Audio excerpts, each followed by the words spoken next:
সব সময় সলিড উপরে সলভেন্ট নিচে, ভলিউম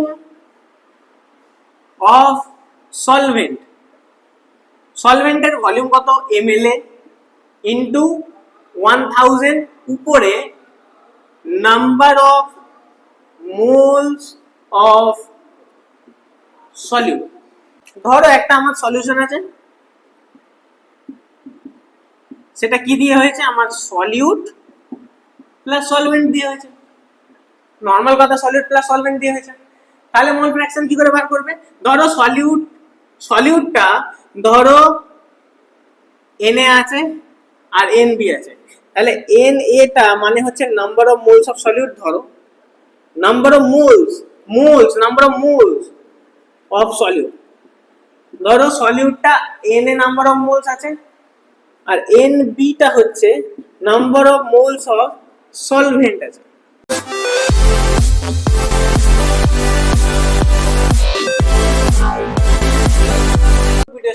আমরা বলছিলাম some basic concept of chemistry, class 11 এর ফার্স্ট চ্যাপ্টার। আজকে এই চ্যাপ্টারে তোমাদের লাস্ট ভিডিও হতে চলেছে, কারণ আজকে এই ভিডিওটা হলেই তোমাদের মোটামুটি এই চ্যাপ্টারে যা যা ছিল তোমার মোটামুটি শেষ হয়ে যাবে। আচ্ছা, তাহলে আজকে প্রথমে যে টপিকটা আছে, প্রথমে টপিকটা হচ্ছে তোমাদের লিমিটিং রিএজেন্ট।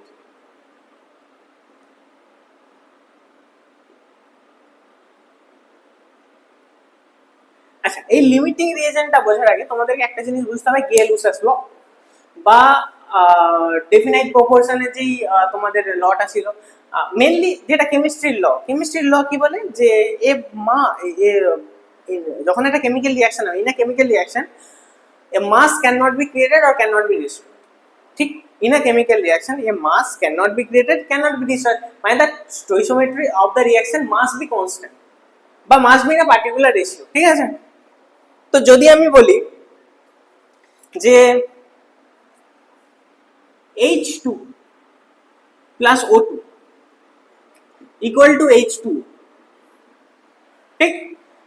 তা এটা কখন হয়? যখন এখানে এইটা দুটো থাকে, এটা দুটো থাকে, তার মানে 2 মোলস H2 এর সাথে 1 মোল O2 গেলে তবেই কিন্তু 2 মোল H2 হবে, এবং এই যে রেশিওটা অলওয়েজ কনস্ট্যান্ট। 2 মোলের সাথে 1 মোলই মিক্স হবে এবং সেখান থেকে 2 মোলই বেরোবে। যদি রেশিও চেঞ্জ করো, যদি তোমার H2 তুমি 1 মোল দাও, O2 যদি তুমি 1 মোল দাও বাই ফোর্স, তাহলে কিন্তু তোমার H2O2 আসবে, এটাও 1 মোল আসবে। বোঝা গেল? হাইড্রোজেন পেরক্সাইড, ঠিক? তো তুমি যেমন রেশিও দেবে সেরকম তোমার প্রোডাক্ট হবে, রেশিও ওয়াইজ কিন্তু প্রোডাক্ট সবসময় কনস্ট্যান্ট থাকবে। এই দিকে যতটা মাস ওইদিকে মাস কিন্তু সবসময় ইকুয়াল থাকবে, ঠিক আছে? এবার এই লিমিটিং রিএজেন্ট পড়াতে যায় কেন, এটা হঠাৎ করে নিয়ে এলাম। ধরো এটা 2 মোলস আছে, এটা 1 মোল আছে, তার মানে রেশিওটা কি হচ্ছে 1:2 রেশিওতে হচ্ছে, এবং যেটা ফর্ম হচ্ছে সেটা 2 তে ফর্ম হচ্ছে, এই তো জিনিস। এবার ধরো আমি তোমাকে বললাম যে এটা আমার 10 মোল H2 এর সাথে মিক্স করেছি 25 মোল O2, 10 মোল H2 এর সাথে 25 মোল O2 মিক্স করেছি, এবং বলো কতটা মোল H2 ফর্মেশন হবে। তো প্রথম কথা আমরা কি জানি, 1 মোলের সাথে 2 মোল রিঅ্যাক্ট হয়, 1 মোলের সাথে 2 মোল রিঅ্যাক্ট হয়, তাহলে 10 মোল যদি থাকে এর সাথে আমাদের 20 মোল রিঅ্যাক্ট হবে।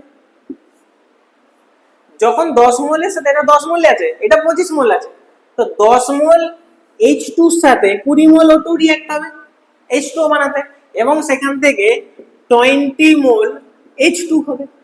এটা হচ্ছে তোমার অ্যান্সার। এবার সমস্যাটা হচ্ছে তোমার তো গিভেন আছে 25 মোল O2, তোমার দেখো 10 মোল O2 এখানে 10 মোল লাগছে, 25 মোল এখানে কিন্তু 20 মোল লাগছে, তার মানে এখানে তো 5 মোল O2 তো বেঁচে যাচ্ছে, যেটা আনরিঅ্যাক্টেড থেকে যাচ্ছে, বাট তার মানে কি তোমার আগে এইখানে দেখো এইটা তোমার এখনো আছে 25 মোল, এখনো 5 মোল বেঁচে আছে, কিন্তু এইখানে তোমার এটা শেষ হয়ে গেছে, তার মানে বাকি 5 মোলকে রিঅ্যাক্ট করানোর মতন কোনো ধরনের কিন্তু হাইড্রোজেন আর বেঁচে নেই। এই যে 5 মোল O2 রিঅ্যাক্ট করবে, কার সাথে রিঅ্যাক্ট করবে? কোনো হাইড্রোজেন তো বেঁচে নেই আর, কারণ হাইড্রোজেন তো 10 মোল ছিল, যেটা 20 মোলের সাথে রিঅ্যাক্ট করে 20 মোল H2 বানিয়ে ফেলেছে। তো এখন এই 5 মোলটা রিঅ্যাক্ট করার কেউ নাই, এটা বলছিলাম।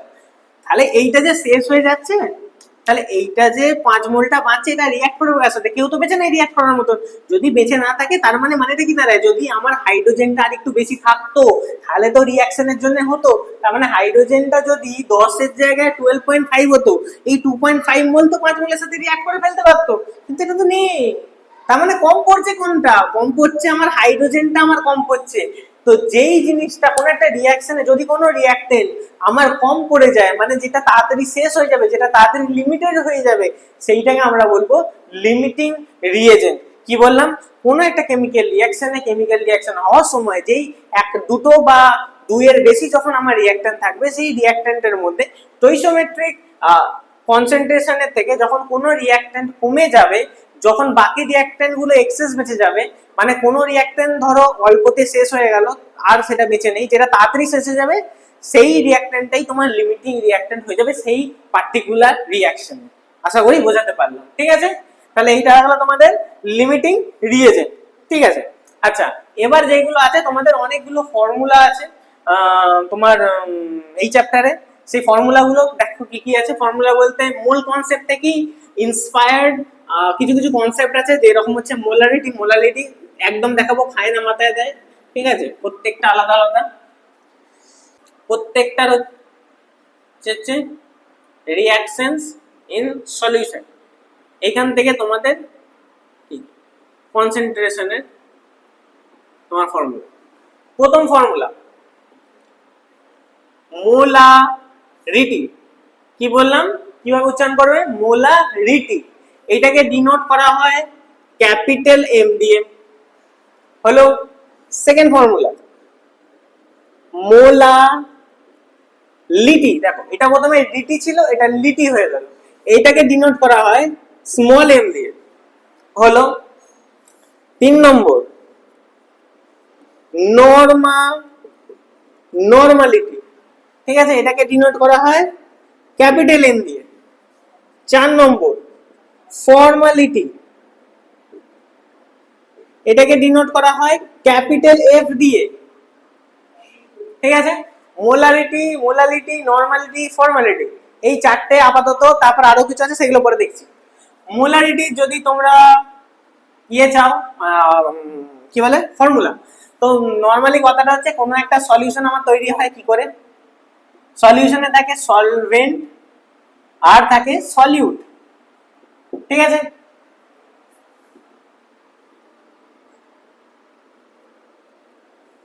আচ্ছা, মোলারিটি সব সময় সলিউট উপরে সলভেন্ট নিচে।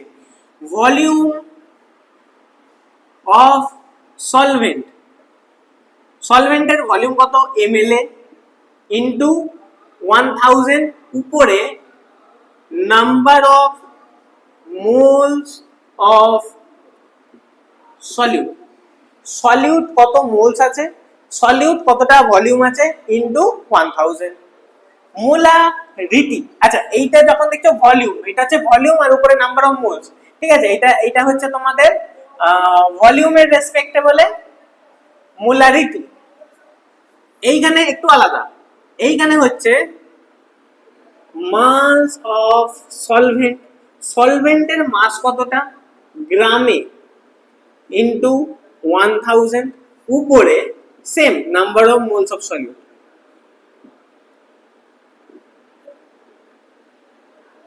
ঠিক আছে, দেখো এটা ভলিউমের রেসপেক্টে, এটা মাসের রেসপেক্টে, না হলে মোটামুটি সেমই, দুটো কিন্তু সেমই, শুধু এটা ভলিউমের রেসপেক্ট, এটা মাসের রেসপেক্ট, আর কিছু নেই। আচ্ছা, নরমালিটি হচ্ছে মোলারিটির রেসপেক্টেই করতে হবে। Molarity into N factor. এই এন ফ্যাক্টরটা হয় তোমাদের নিউমেরিক্যালসে দিয়ে দেবে, না হলে বলে দিচ্ছি এন ফ্যাক্টরটা হয়টা কি। এই এন ফ্যাক্টরটা যদি অ্যাসিড হয় তাহলে কতগুলো হাইড্রোজেন সেই অ্যাসিড থেকে বেরোতে পারে সেটাই তার এন ফ্যাক্টর হয়ে যাবে। আর যদি বেস হয় তাহলে যতগুলো OH মাইনাস সেই সলিউশন থেকে বেরোতে পারে সেটাই তার এন ফ্যাক্টর হয়ে যাবে। মানে ধরো আমি বলছি H2SO4, তাহলে এখানে দেখতে পাচ্ছ যে দুটো H প্লাস হয় আর SO4 2 মাইনাস হয়। তার মানে এই যে দুটো H2 এই কটা দুটো H প্লাস, এটা একটা অ্যাসিড, এটা একটা অ্যাসিড ছিল, এই অ্যাসিড থেকে দুটো H প্লাস বেরোতে পারে, তার মানে এখানে n ফ্যাক্টরের ভ্যালু হয়ে যাবে 2। যদি আমি বলি H3PO4, তাহলে এখান থেকে তিনটে হাইড্রোজেন বেরোতে পারে প্লাস PO4 3-, তাহলে এই যে তিনটে হাইড্রোজেন বেরোতে পারে এই অ্যাসিড থেকে, তাহলে এইখানে n ফ্যাক্টরের ভ্যালু হয়ে যাবে 3, যেহেতু তিনটে হাইড্রোজেন বেরোচ্ছে। সেম বেসের ক্ষেত্রেও সেম, ধর আমি বললাম AlOH3, এটা হচ্ছে অ্যালুমিনিয়াম ট্রাইঅক্সাইড, ঠিক আছে, তাহলে এখান থেকে OH মাইনাস তিনটে, অ্যালুমিনিয়াম 3+, তাহলে কটা OH মাইনাস বেরোতে পারলো? তিনটে, তাহলে এই বেসের ক্ষেত্রে n ফ্যাক্টর হয়ে যাবে 3। সেম CaOH2, এইখানে দেখো দুটো OH বেরোতে পারবে, দুটো OH, তাহলে n ফ্যাক্টর হয়ে যাবে 2। সেম NaOH, দেখো একটাই OH বেরোতে পারবে, তাহলে n ফ্যাক্টর হয়ে যাবে 1। এরকম ভাবে কিন্তু n ফ্যাক্টরটা তোমাদেরকে বার করতে হবে, ঠিক আছে। নেক্সট আছে ফর্মালিটি। ফর্মালিটি যা, মোলারিটিও তাই, ফর্মুলা দেখেই বুঝতে পারবে। Formality, mass of the given solute by formula mass into volume of the solvent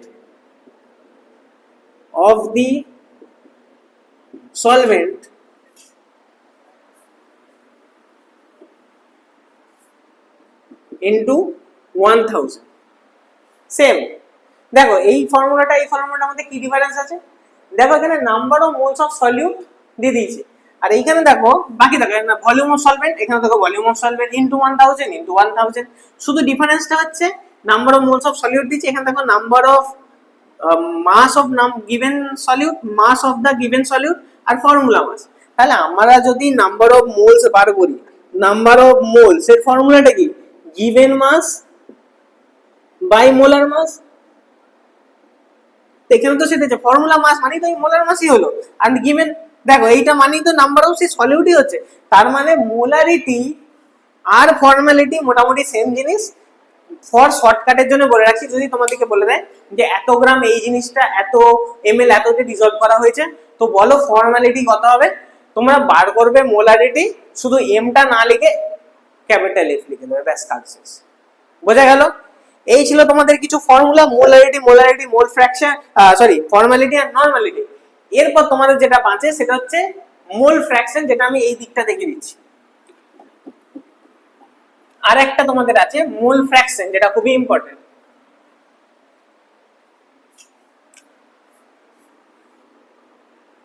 mole fraction, ঠিক আছে, এটাকে আমরা ডিনোট করি কাই।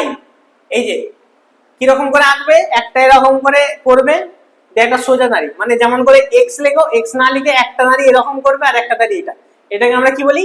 কাই। কাই, ছি নয়, ঠিক আছে, ছি ছি উচ্চারণ করবেন, এটা কাই, ঠিক আছে, গ্রিক ওয়ার্ড কাই। অনেকে আমার স্টুডেন্ট আছে বলে স্যার কি লিখছেন, ছি, ছি নয়, এটা কাই। কি বললাম? কাই। ওকে, তাহলে মোল ফ্র্যাকশন সেম জিনিস। ধরো একটা আমার সলিউশন আছে, সেটা কি দিয়ে হয়েছে? আমার সলিউট প্লাস সলভেন্ট দিয়ে হয়েছে, নর্মাল কথা, সলিউট প্লাস সলভেন্ট দিয়ে হয়েছে। তাহলে মোল ফ্র্যাকশন কি করে বার করবে?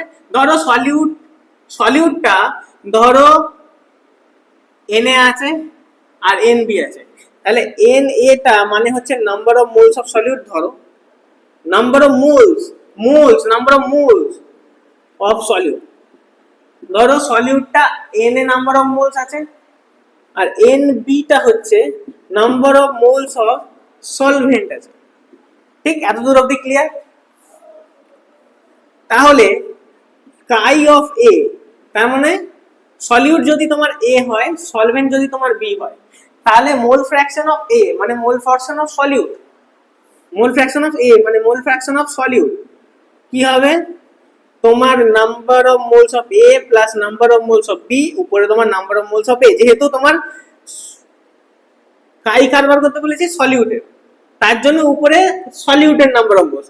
যদি এটাই তোমার কাই অফ বি বা সলভেন্টের বার করতে বলতাম, ঠিক তার উল্টো, নিচে তোমার Na প্লাস Nb মানে total number of moles constant থাকবে, যার মোল ফ্র্যাকশন বার করতে দেবে উপরে তার নাম্বার অফ মোলস হয়ে যাবে। এইটাই ছিল তোমাদের মোল ফ্র্যাকশন, খুবই ইজি। এখান থেকে নিউমেরিক্যাল আমরা নেক্সট ক্লাসে করব। নেক্সট ক্লাসে মানে দেখো আমি বলেছিলাম এটাই তোমাদের 6 ক্লাস, কিছু কিছু নিউমেরিক্যালস আমরা পরে এতে অ্যাড করে দেবো, ঠিক আছে।